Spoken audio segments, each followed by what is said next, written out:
Topham Hatt sat in his office listening to the noise outside. The passengers were angry. The station master came in. "There's trouble in the shed, sir. Henry is sulking, there's no train, and the passengers are saying this is a bad railway." "Indeed," said Sir Topham Hatt. "We cannot allow that." He found Gordon, James, and Henry looking very cross. "Come along, Henry, it's time your train was ready." "Henry's not going," said Gordon. "We won't shunt like little tank engines. That was Thomas's job. We are important tender engines. You fetch our coaches and we will pull them. Tender engines don't shunt." "We'll see about that," said Sir Topham Hatt. "No engine on my railway is too important for small jobs." And he hurried away to find Edward.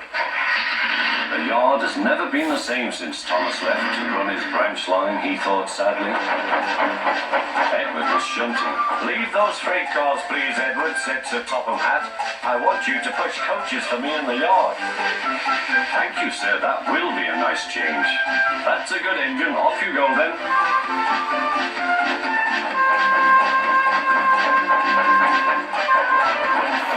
So Edward found coaches for the 3 engines, and that day the trains ran as usual.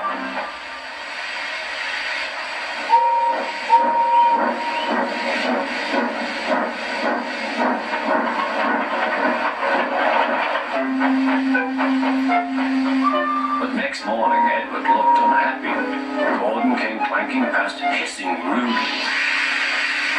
"Bless me," said Sir Topham Hatt, "what a noise!" "They all hiss me, sir," answered Edward. "They say tender engines don't shunt, and last night they said I have grey wheels. I haven't, have I, sir?"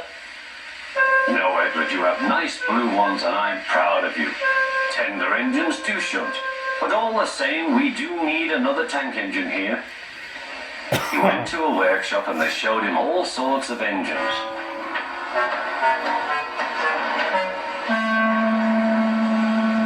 At last he saw a smart little green engine with 4 wheels. "That's the one," he thought. "If I choose you, will you work hard?" "Oh, sir, yes, sir." "That's a good engine. I'll call you Percy." "Yes, sir. Thank you, sir," said Percy. And Sir Topham Hatt brought him back to the yard. "Edward," he called, "there's Percy. Will you show him everything?" Percy soon learned what he had to do, and they had a happy afternoon.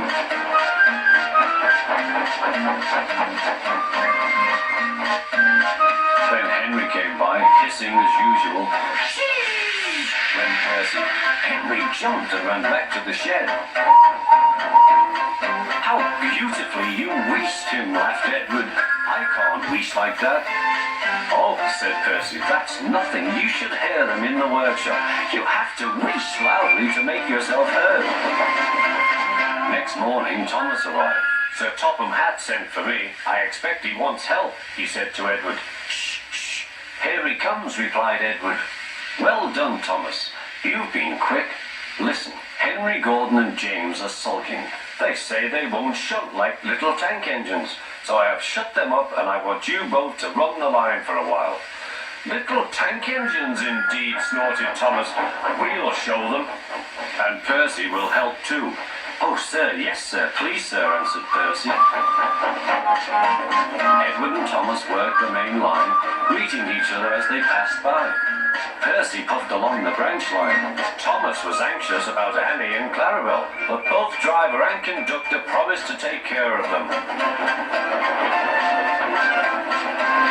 There were fewer trains, but the passengers didn't mind. They knew the 3 other engines were having a lesson. Gordon, James, and Henry were cold, lonely, and miserable. They wished now they hadn't been so silly.